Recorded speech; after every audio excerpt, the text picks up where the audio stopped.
Bonjour, dans cette vidéo, on va corriger un exercice de théorème de Bernoulli. Énoncé, on considère un siphon de diamètre 10 mm, voilà le siphon, alimenté par un réservoir d'essence de grande dimension par rapport à D. Donc voilà le réservoir. On suppose que le fluide il est parfait.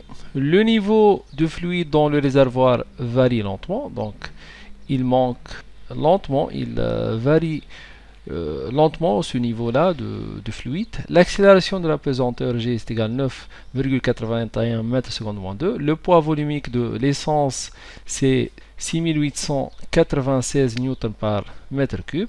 Et on a H, voilà H, c'est ZA moins ZS, cette amplitude-là, cette hauteur, c'est égal à 2,5 mètres.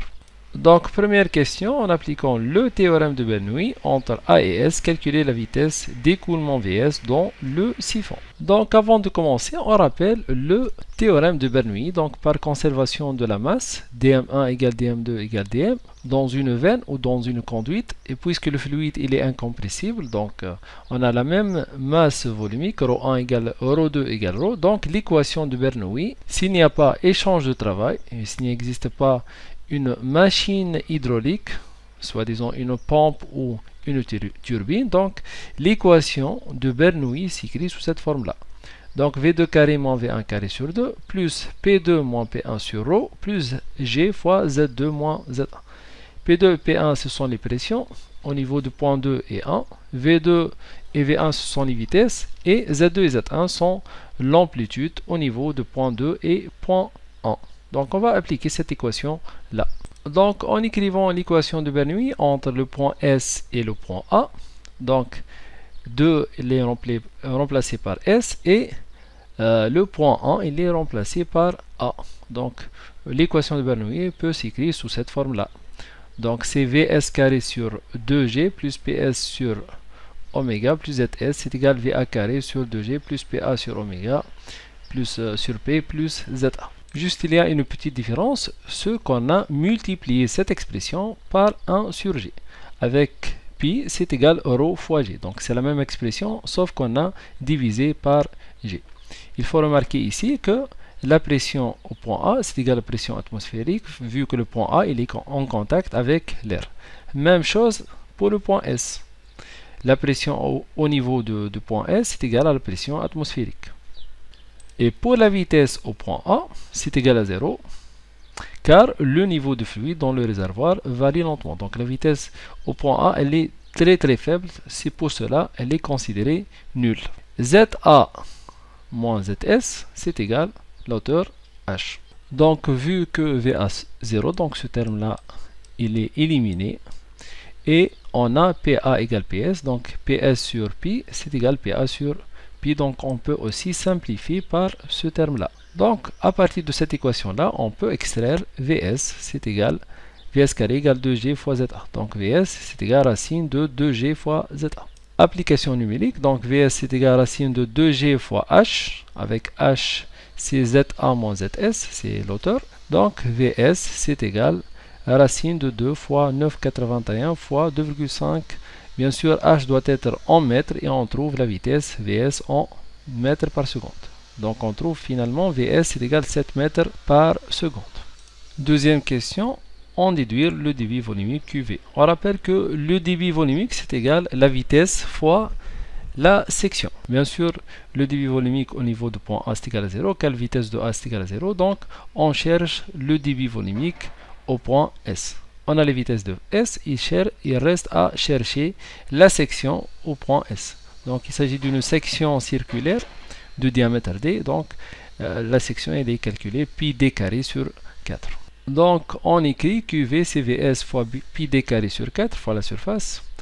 Donc bien sûr D c'est en mètres et on trouve QV c'est donc mètre carré fois mètre par seconde, QV c'est mètre cube par seconde. Donc QV c'est 7 fois pi fois le diamètre c'est 10 mm, c'est 10 fois 10 moins 3 pour avoir le mètre, carré 0,01 carré sur 4, on trouve 5,5 10 moins 4 mètres cubes par seconde. Le mètre cube c'est égal 1000 litres.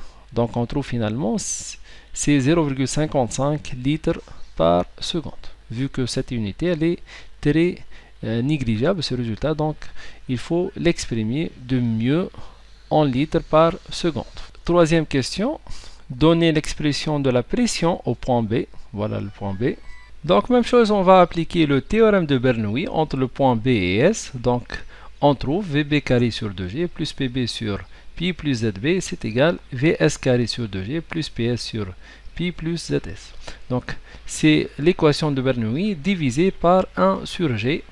On rappelle que Pi c'est le poids volumique, c'est 1 fois G sur V, avec Pi égale M sur V, c'est le poids masse volumique, c'est ρ fois G. Donc cette expression elle est divisée par G, c'est plus simple à manipuler sous cette forme. Or, la vitesse au point B, c'est égal à la même vitesse au point S.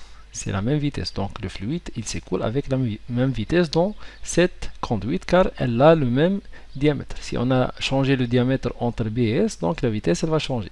Mais vu qu'on a le même diamètre, donc Vs c'est égal VB. Et ZB moins Zs c'est égal toute cette hauteur là, c'est égal grand H plus petit h. Avec la pression au point S, c'est égal la pression atmosphérique vu que le point S il est en contact avec l'air ambiant. Donc on peut à partir de cette expression tirer donc la pression au point B, PB. On trouve PB c'est égal pression au point S, c'est la pression atmosphérique, moins pi fois H plus H. Vs et VB sont éliminés. Donc VB et Vs ils sont égaux. Tout ce terme là il est éliminé. Donc on écrit PB sur Pi moins PS sur Pi c'est égal Zs. Donc PB c'est égal P atmosphérique moins oméga fois Zs moins ZB. Il faut noter ici que Zs moins ZB c'est négatif, hein, car Zs est inférieur à ZB. C'est pour cela qu'on a considéré ce signe moins là. Donc application numérique, P atmosphérique c'est en pascal, le poids volumique c'est en kN par mètre cube et l'auteur c'est en mètres. Donc on trouve la pression en pascal. Donc finalement c'est PB c'est égal 80 000,6 pascal. Avec le pascal c'est 10 puissance 5 pascal c'est égal 1 bar. Donc c'est égal 0,8 bar. Voilà, merci et à la prochaine.